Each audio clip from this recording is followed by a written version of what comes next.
Saio hau Nafarroako gobernuak diruz lagundu du.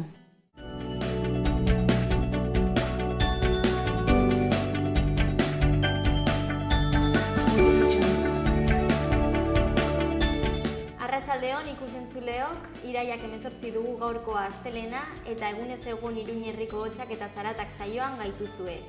Kaixo Larraitz, zer moduz? Arratsaldeon, ongi. Ikusten duzu asteburua ongiegi eta orain hotz hauekin pixka bat oztu egin zaiteztarria, baina bueno, hori da udazkena. Bai, ea biharria pixka bat berreskuratzen duena hotsa. Bai. Bueno, gaur hori hasiko gara beti bezala efemerideekin eta hori izango dugu alde batetik Kuba eta Estatu Batuen arteko erlazioen kontuak, badakizu hor ez gatazka izan dutela, ez? Bai. Eta bestalde espazio eta unibertsoaren kontuak. Eta gaurkoan egunkarietako azalei dagokionez oso gai desberdinak izanen ditugu. Nafarroa aldean adibidez, Diario de Navarra egunkarian artzainen erritmoan bardeetan izan ere transhumantzia egin zuten atzo eta oso argazki polita atera dute gaurkoan Diario de Navarra egunkarian. Notizias egunkarian berriz kirol kontuak izanen ditugu, izan ere desafio bat izan omen zuten Joseba Fernandez munduko txapeldunak eta Pantxo Egozkoek eta Joseba Fernandezek galdu egin zuen. Eta bukatzeko gara egunkariari dagokionez, mentxau bat txuleta, hemen ere kirol kontuak izanen ditugu futbola intzuzen ere eta ustutetzaiela oso joan asteburuan bai Erreala, Atletik eta Alabesi. Primeran, gero ikusiko dugu guztia.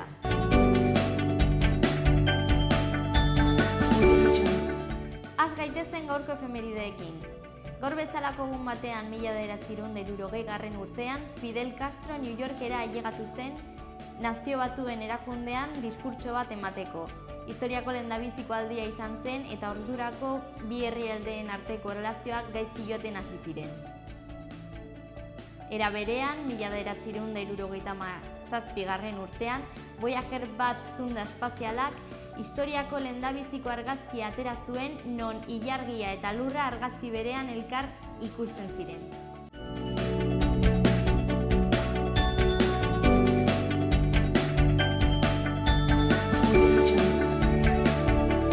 Azter ditzagun gaurko lerruburu nagusiak Aitziberren eskutik.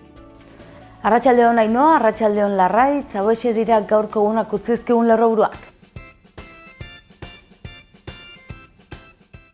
Honako albiste hauek utzizkigu gaurko astelehen honek. Geroa bai alderdiak ikasturte politiko berriari hasiera eman dio Iruñan egindako ekitaldian.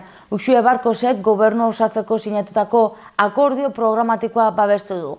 Bertzale armagabetzearen ondoko barne eztabaidari ekingo diola jakinarazi du etak Euskal Herriko prozesu independentistan laguntzeko erakundeak izan behar duen funtzioaz erabakiko duela iragarri du Gara egunkarira bidalitako oharrean.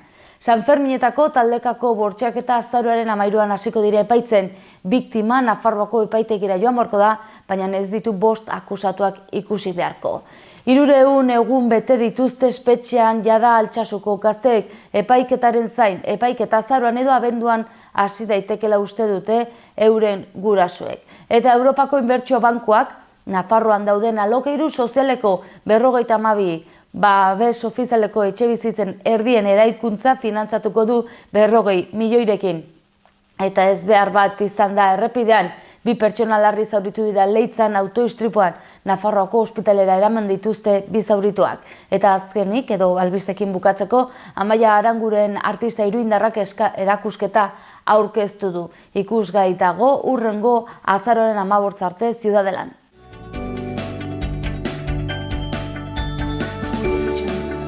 Diario de Navarra egunkariari dagokionez, hauxe dio gaurkoan lerroburu nagusiak. 74 urtetik gorako nafarrak biztanleriaren 19% dira. 15 urte baino gutxiago dituzten adin txikikoak 15% dira bestalde. Krisi demografiko hau egoera larriagora joanen da, adituek esan dutenaren arabera. Gaurko argazkiko protagonistak artzainak ditugu bardeetan, hauxe dio lerroburuak artzainen erritmoan bardeetan, Erronkari eta Zaraitzuko 6 artalderen sarrera onartu zuen bardeetako komunitateak eta hortxe erakusgarri dugun argazkia dugu hartzaia ardiekin lagunduta. Bestalde, bi albiste gehiago nabarmenduko ditugu, abiadura handiko trenaren haustura indarrez egin zuela erantzun dio Barkosek sustapen ministroari, eta Espainiak Eurobasketa itxi du brontzezko dominarekin. Aurrera egin dezagun Diario de Noticias egunkariarekin, Barkosek sustapen ministeritzari esan dio Nafarroako 25 urte daramatzala abiadura handiko trena itxeiten. Halaxe dio lerroburuak gaurkoan, kontu gehiago ere lerroburu txikiagoetan gai honi lotuta, hausturak etekina emanen dio UPN-eri eta ez Nafarroari. Eta Barkosen hitzekin bukatuz, aldaketaren aldeko apustu egin du legealdi osorako Uxue Barkosek. Bestalde, gaurko argazkieko protagonista kirola dugu, hauxe dio lerroburu nagusiak, txapeldunen arteko norgehiagoka, Pantxo Egozkoek Joseba Fernandezen aurka desafioa irabazi zuen. Eta bestalde, kontu gehiago gaurko Diario de Noticias egunkarian, Nafarroako maltratatzaileen perfilari dagokionez datuak atera dituzte, 30 eta 59 urte bitartekoak dira, eta aurrekariak dituztenak. Bukatzeko Iruñak urrian txirrindulentzako parkina estreinatuko du. Eta bestelako kontuak gaurko Gara egunkariko azalean, etak barne eztabaida ireki du bere ziklo eta funtzioaren inguruan, agiri informatibo baten bidez argitara eman du erabaki hau. Kirol kontuak argazkiko protagonista gaurkoan ere, Erreala, Atletik eta Alabes erori dira eta Zubeldia bota egin dute. Arraunari dagokionez ere albiste bat, denboraldiko azken bandera eta liga Bermeora joan baitira. Bukatzeko beste bi albiste gehiago azpimarratzekoak Gara egunkariko azalean, PSOEk elkarrizketa eskatu du, baina jarrera errepresiboa babesten du. Eta bukatzeko erreferendumaren inguruko analisia egiten du gaurkoan Beñat Zaldua kazetariak. Eta bukatzeko joan gaitezen Euskal Herri Irratiko lagunen agerkarira, Maria Solana Nafarroako Hezkuntza Kontseilariari gaurkoan elkarrizketa Euskal Herri Irratian hitzarmenik gabe Nafarroak ezinen du deus erabaki AHTaz, horiexek bere adierazpenak gaurkoan, bestalde kontu gehiago agerkarian, Altsasukoek 300 egun baino gehiago daramatzate espetxean, eta amaitzeko istripu baten berri eman behar dizuegu, izan ere 2 pertsona larri daude Leitzan istripua izan eta gero.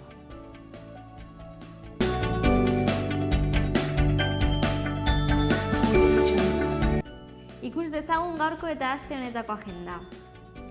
Gaurain anaitasunaren jaiak izanen dira Uharten. Egun osoa iraungo du eta irailaren 24 arte izango dira.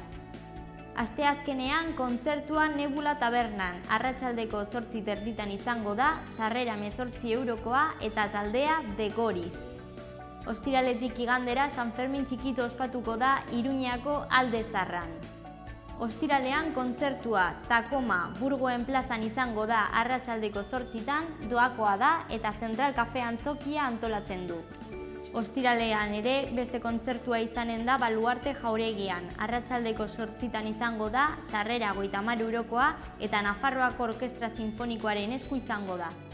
Ostiralean ere kontzertu omenaldia Leonard Coheni, Atarrabiako Kulturetxean izango da arratsaldeko 8:00 eta sarrera 3 eurokoa. Ostiralean ere, gaueko 10:30 La Carbonera Tabernan kontzertua izanen da Enklabe taldearen eskutik. Larun batean Baluarte Jauregian, Nafarroako musika garaikidearen jaialdiaren barne urakua ikuskizuna izanen da, sarrera 10 euro. Larun batean ere, kontzertua izanen da Iruñako Gaztelu plazan, arratsaldeko 8:00 La Pamplonesa ikusteko aukera egonen da doainik.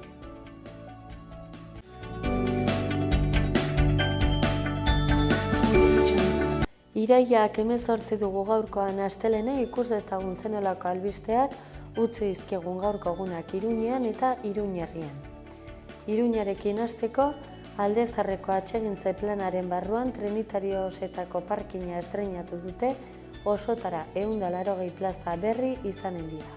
Eta kultura kontuekin aurrera eginez, Zitadelako bolborategian Amaia Arangurenen erakusketa ikusgai dago, biribilaren eta biluztearen simbologia lantzen ditu 32 obretan. Azaroaren 15 bitartean bisitatu daiteke. Eta Sanduzelaiko liburutegian euskarazko irakurketa talde bat sortu da, liburutegiko sarean 20. izanen da.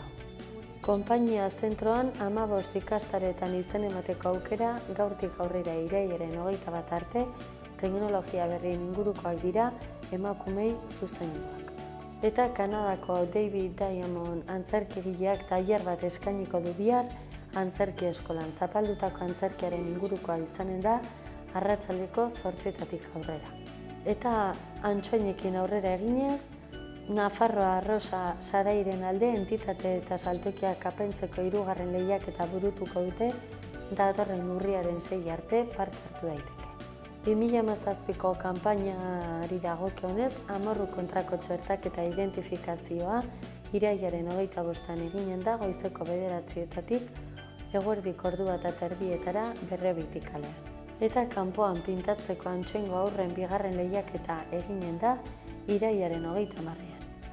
Bestalde udalekoak euskaraz, diru laguntza banatu eginen da irailaren 30 arte izanen duzue eskatzeko aukera. Eta Arangurenekin aurrera eginez, emakumeen ganako indarkeriaren aurkako lehenengo kontakizun laburren lehiaketa eginen da, emakumeen aurkako indarkeria desagerrarazteko nazioarteko egunaren karira antolatu da. Eta plegu itxearen bidezko enkante publikoan saltzeak 11 lokalaren salmenta Mutiloako 2. poligonoko 1977 lurzatian. Eta bestalde oinarrizko gizarte zerbitzuak ikastaroak antolatu ditu, lan aurreko tailerrak izanen dira eta izen emateak irailak 21 eta 22 egin daitezke 012 telefonoa. Bestalde 2017ko Aranguren Ibarreko ingurumena argazkigintza lehiaketa haur eta gazteentzat antolatu da, 2 lehiaketetara argazkiak aurkezteko epea irailaren 1 urriaren 16 arte. Eta bestalde Irulegi indusketa arkeologikoari dagokionez, zaharberritze lanak irailaren 11tik 29ra, auzolan egunak irailaren 16an izan zen bata, 23an eta 30an hurrengoak, eta ate ireki jardunaldiak eta ekitaldi kulturala irailaren 30an.